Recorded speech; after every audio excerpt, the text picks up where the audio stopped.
Hi everyone, आज हम लोग क्लास 10th का एक और मैथ का चैप्टर जिसका नाम है एपी अर्थमेटिक प्रोग्रेशन, ठीक है, वो कंप्लीट करेंगे। वन शॉट वीडियो है, ठीक है। इसमें हम लोग पूरा करने वाले हैं, अर्थमेटिक प्रोग्रेशन को अच्छे से देखेंगे, समझेंगे, ठीक है। फिर आपके क्वेश्चन प्रैक्टिस के लिए मैंने पीडीएफ बना लिया है, वो आप डिस्क्रिप्शन चेक करेंगे, उसमें मिल जाएगा उस पीडीएफ का लिंक, ठीक है। सो आइए स्टार्ट करते हैं। सबसे पहले अर्थमेटिक प्रोग्रेशन। क्या आपने कभी डेली लाइफ में सीक्वेंस देखा है? जैसा अब देखिए, मान के चलते कि आपने सीढ़ी तो देखी ही होगी, ठीक है। ऐसा आपके एनसीईआरटी में फिगर भी दिया हुआ है शायद, ये है, ये है, ये है। तो हर जो आपकी स्टेयर होगी वो थोड़ी थोड़ी कम होती जा रही है। तो ये कैसे, आप अगर आपको ये स्टेयर का दिया और सबसे ऊपर यानी 10वीं स्टेयर का पूछ लिया तो आप माइनस कर करके निकालते थे अब तक, लेकिन अब एक डायरेक्ट फॉर्मूले से आप निकाल लोगे। ये दिया है और आपको इन दोनों के बीच का डिफरेंस दिया होगा, आप डायरेक्ट 10वें का निकाल लोगे, ठीक है। माइनस करके आप निकालना नहीं पड़ेगा। एक और देखें, मान लेते हैं कोई वर्कर है जिसकी सैलरी आपकी 50,000 और हर महीने उसकी सैलरी 1000 से इंक्रीज कर रही है। पर मंथ 1000 इंक्रीज हो रहा है उसकी सैलरी में, ठीक है। तो आपसे पूछेगा एक साल में टोटल कितना इंक्रीज करेगा, तो आप क्या करोगे, पहले इसमें लगाओगे, फिर लगाओगे, फिर लगाओगे। अगर मान लो आपसे पूछ लिया 10 साल बाद, तो आप क्या करोगे, एक महीने में इतना है, तो क्या करोगे, आप डायरेक्ट निकाल लोगे। अब आप 1000 फिर 1000 फिर 1000 फिर 1000 ऐसे आप 120 बार ऐड नहीं करोगे, आप डायरेक्ट सीधा निकाल लोगे, ठीक है। स्टेयर वाला भी वैसे एग्जांपल था। उसी डायरेक्ट फॉर्मूले के लिए हम लोग ये चैप्टर जिसका नाम अर्थमेटिक प्रोग्रेशन वही पढ़ते हैं। अब अर्थमेटिक प्रोग्रेशन की डिफिनीशन क्या है? अर्थमेटिक प्रोग्रेशन एक पैटर्न है, या तो कह लीजिए एक सीक्वेंस है। तो सबसे पहले सीक्वेंस क्या होता है? एक नंबर का सेट जो कि एक सर्टेन रूल को फॉलो करते हैं उसे हम सीक्वेंस कहते हैं, और वही सीक्वेंस जब एक सर्टेन पैटर्न को फॉलो करने लगता है उसे ही हम प्रोग्रेशन कहते हैं, प्रोग्रेशन कहते हैं, ठीक है। तो अर्थमेटिक प्रोग्रेशन एक पैटर्न है, या तो कह ले एक सीक्वेंस है थिंग्स या फिर नंबर का, वेयर द डिफरेंस बिटवीन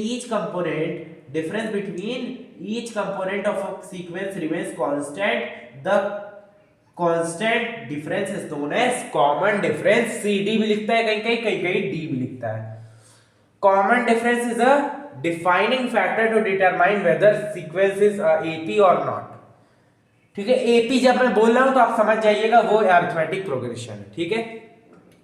तो देखो ये बात क्या कह रहा है कि कॉमन डिफरेंस जो है, जब सबसे पहले जैसे मान लो तुम्हें नंबर दिया है 5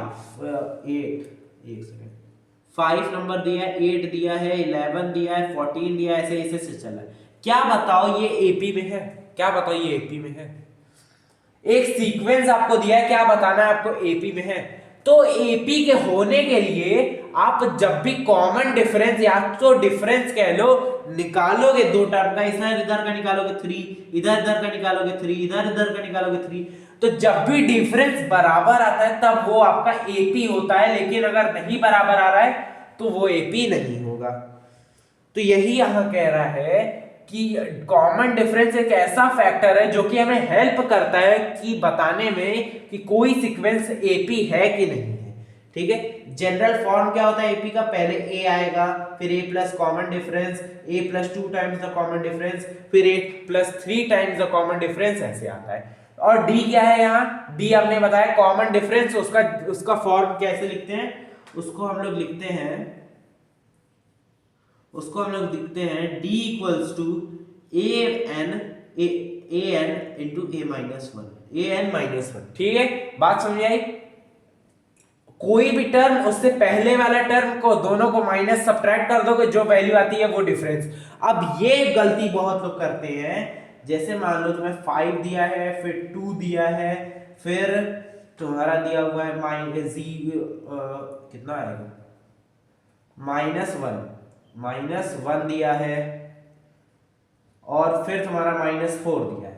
अब तुम बहुत लोग डिफरेंस क्या करते हैं, गलती यहां करते हैं कि अच्छा बड़े वाले में से छोटा वाला नहीं माइनस करना है, ऐसा जरूरी नहीं है, जो टर्म आगे है उसमें से पीछे वाले को माइनस करना है। तो यहां माइनस करोगे तो आपको मिलेगा -3। लेकिन बहुत बच्चे क्या करेंगे, बड़े वाले 5 में से 2 को माइनस करेंगे, डिफरेंस आएगा 3, तो उनका पूरा का पूरा एपी जो पूछा रहेगा गलत हो जाएगा। ठीक है, तो आगे वाले टर्म में से अगले टर्म में से पिछला टर्म घटाना है, अगले टर्म में से पिछला टर्म घटाओगे तभी कॉमन डिफरेंस आएगा। ये नहीं देखना है कि बड़ा कौन सा है छोटा कौन सा है। ठीक है, आगे। ठीक है, अब देखो जनरल फॉर्म क्या है, जनरल फॉर्म क्या है nth टर्म का, यहां तक बातें क्लियर है। ठीक है, अब जनरल फॉर्म होता है nth टर्म, यानी nth टर्म, मान लो 1 लाख टर्म पूछ लिया तो क्या ऐड करोगे 1 लाख टाइम्स। तो उसी के लिए क्या करते हैं, सिंपली nth टर्म का फॉर्मूला होता है an से रिप्रेजेंट करते हैं nth टर्म।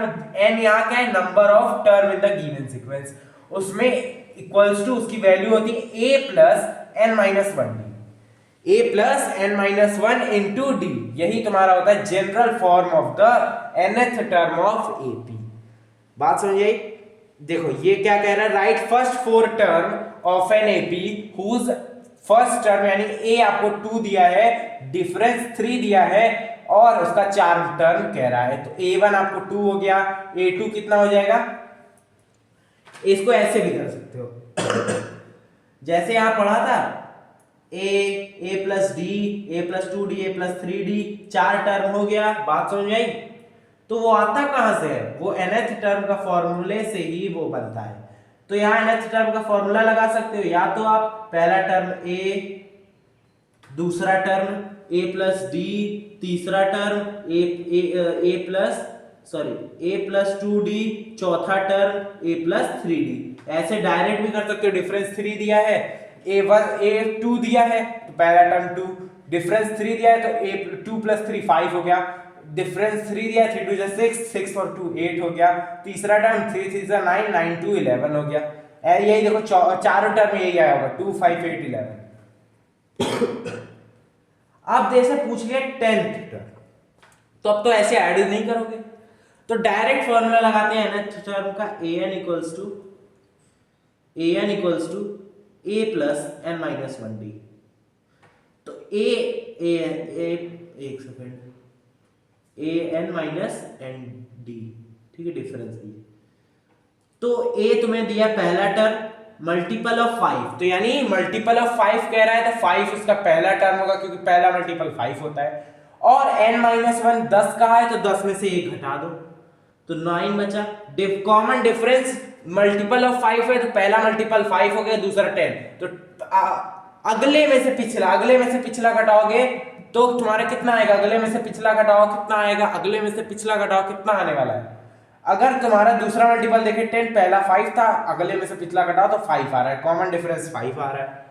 तो 5 इंटू 45, ये कितना आ गया 50, आ गया। बात समझिए कैसे सॉल्व करते हो। Last term of the AP last term पूछा है, जिसमें चौथा टर्म उसका आखिरी टर्म है, तो यानी तुम चौथा टर्म अगर निकाल लोगे तो आ जाएगा तुम्हारा आंसर।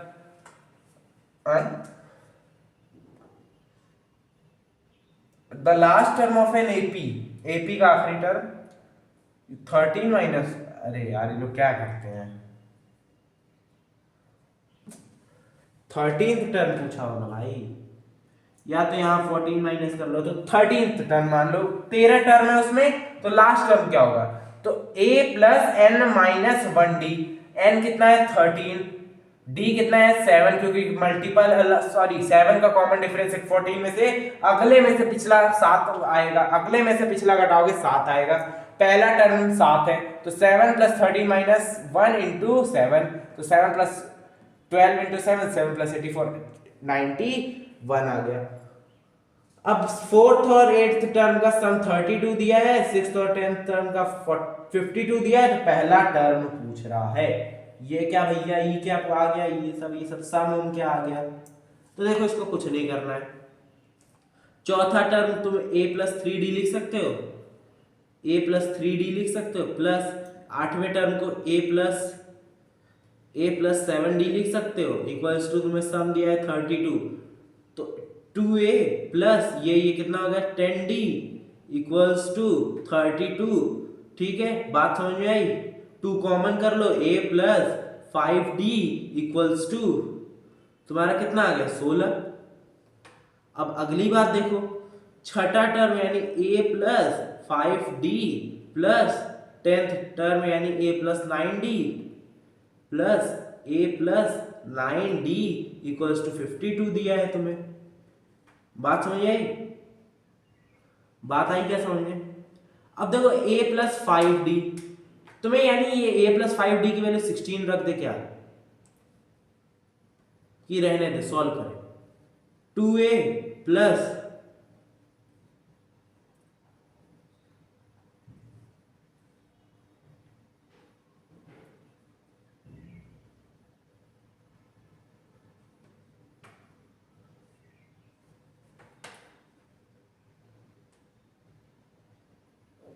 सम दिया है ना यार, तो 2a हो गया और ये प्लस कर दो तो 14d आ जाएगा इक्वल्स टू तुम्हारा 52 आ गया। ये तुम्हारा हो जाएगा a प्लस 7d, ये तुम्हारा आ गया कितना 26 आ गया। a प्लस 7d तुम्हारा कितना आ गया 26 और तुम्हारा a plus 5d, a plus 5d ये तुम्हारा कितना आया था 16। अब माइनस कर दो, माइनस माइनस माइनस ये कैंसिल हो जाएगा, ये आ जाएगा 2d, 2d की वैल्यू कितनी आ गई 10। अब d की वैल्यू कितनी आ गई 5, d की वैल्यू 5 आ गई। अब ये d ले जाके यहां रख दो, कहीं भी d रख दो, तो a प्लस 5d तुम्हें 16 आया था, a प्लस 5d 16 आया था, d की वैल्यू 5 आई, 5 5 से 25, 25 इधर लाओ माइनस कर दो, a की वैल्यू माइनस कितनी आई, a की वैल्यू a की वैल्यू माइनस 9 आएगी क्या -9। अब चाहो गलत लग रहा है तो यहां भी रख के देख लो, ये 35 उधर जाएगा तो -9, तो यानी पहला टर्म a तुम्हारा आ जाएगा -9। ठीक है, -9 पहला टर्म आ जाएगा तुम्हारा -9। ठीक है, -9। अब sum of the n term, sum of n term, तो सिंपल सा फॉर्मूला याद रखना है, n/2 फॉर्मूला लिख दे रहा हूं मैं, n/2 एक मिनट, n/2 ब्रैकेट में 2a प्लस n-1d। बात समझ में आ गई, n-1d ये होता है फॉर्मूला। तो अब इसको लिख सकते हो n-2 इंटू ये लिख सकते हो a प्लस n-1d। कोई दिक्कत? ये a प्लस a को सॉल्व करोगे तो 2a आ जाएगा।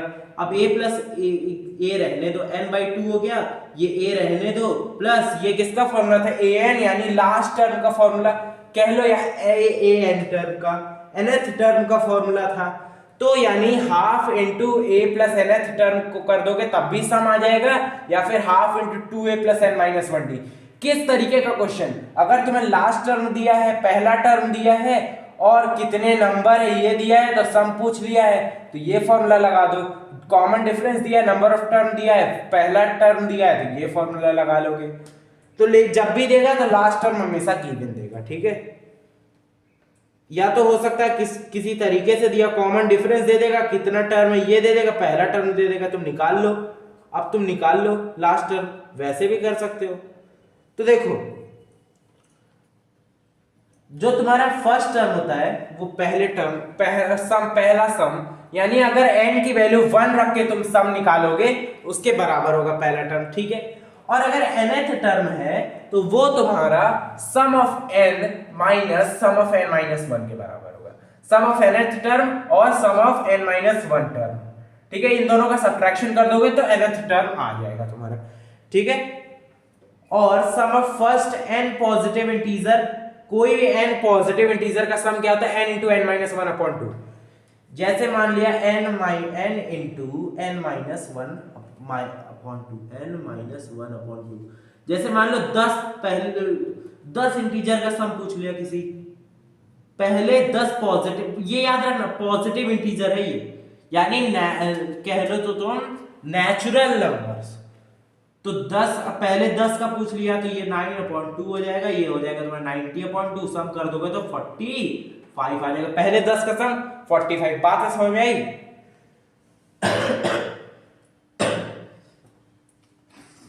अब तुमसे पूछा है find the sum of first 20 multiple of 6। n तुम्हें दिया है 20, फर्स्ट टर्म में 6 होगा पहला मल्टीपल, और कॉमन डिफरेंस भी 6 के मल्टीपल का 6 होगा। फॉर्मूला होता है n/2 इंटू n/2 किया है इंटू 2a प्लस n-1d। तो n/2 आ जाएगा 10, ये करोगे तो 2a आ जाएगा तुम्हारा 12, ये करोगे 19 इंटू 6, सॉल्व करोगे तो तुम्हारा आंसर कितना आ रहा है?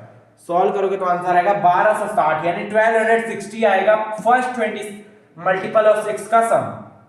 ठीक है, तो यही हमारा चैप्टर एपी छोटा सा चैप्टर था खत्म हुआ। क्वेश्चन प्रैक्टिस पीडीएफ नीचे डिस्क्रिप्शन में मिलने वाला है। ठीक है, बात समझ आई? आई होप पूरी बात समझ आई होगी एपी। कुछ भी डाउट है कमेंट सेक्शन में आप पूछ सकते हो। ठीक है, बाय बाय, मिलते हैं नेक्स्ट वीडियो में।